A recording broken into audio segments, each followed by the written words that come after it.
इसको गिरह में बांध लेना। कोई आलिम, कोई कारी, कोई मुफ्ती, कोई इमाम दावत व तबलीग का मुखालिफ नहीं हो सकता। अगर आप तक कभी यह खबर पहुंचे कि फुला इमाम साहब दावत व तबलीग के मुखालिफ हैं, कह देना कि ऐसा हो ही नहीं सकता।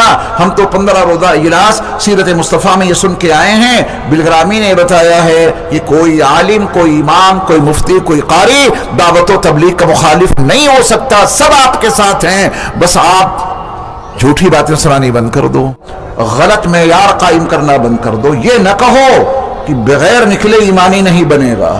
इस्लाम की 1450 साल तारीख में कभी ये बात नहीं कही गई, आप निकलो या ना निकलो। अगर ये बात फैलाई जा रही है कि जब तक निकलोगे नहीं ईमान नहीं बनेगा, यही तो झूठी हदीस है। आपके ईमान कभी नहीं निकले और आप